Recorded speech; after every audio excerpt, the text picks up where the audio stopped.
গাজায় শিশু মৃত্যুর মিছিল বড় হচ্ছে প্রতিনিয়ত। রোববার ইসরায়েলের ভয়াবহ হামলায় প্রাণ হারিয়েছে জনপ্রিয় খুদে ব্লগার শিশু ইয়াকিন হামদাদ।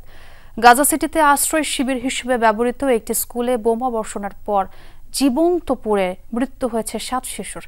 ওই হামলায় মৃত্যু হয়েছে আরও 30 জনের।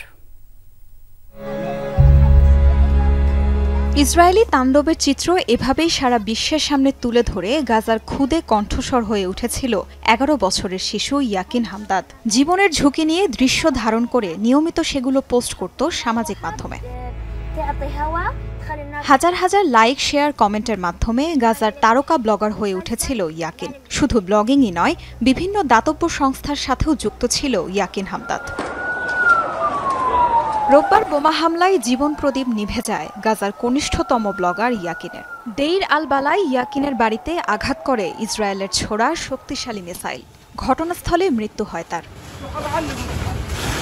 কেবল ইয়াকিন নয়, গাজায় ইসরায়েলি বাহিনীর নৃশংসতায় দীর্ঘতর হচ্ছে শিশু মৃত্যু মিছিল। দাউ দাউ আগুনের এই দৃশ্য গাজা সিটির আল জারজাই স্কুলের। জীবন্ত পুড়ছে ছোট্ট একটি শিশু। ভয়াবহ এই দৃশ্য নাড়িয়ে দিয়েছে গোটা বিশ্বকে। আশ্রয় শিবির হিসেবে ব্যবহৃত স্কুলটিতে লেলিহান আগুনের শিখায় জীবন্ত পুড়েছে আরও বহু প্রাণ। এদের মধ্যে শিশুর সংখ্যায় ছিল অন্তত 7 জন। শহরটির আরও একটি কিন্ডারগার্টেন স্কুলেও হয়েছে বোমাবর্ষণ। প্রাণ হারিয়েছেন এক গণমাধ্যম কর্মী। নিহতদের তালিকায় রয়েছেন 2 রেডক্রস কর্মীও। গাজা সিটির স্কুলে হামলা আর বিভৎসতার খবরে ইসরায়েলের বিরুদ্ধে নিন্দার ঝড় উঠেছে বিশ্বে। যদিও বরাবরের মতো তেল আবিবের দাবি, সন্ত্রাসীদের আস্তানা ধ্বংসেই টার্গেট করা হয়েছে স্কুল।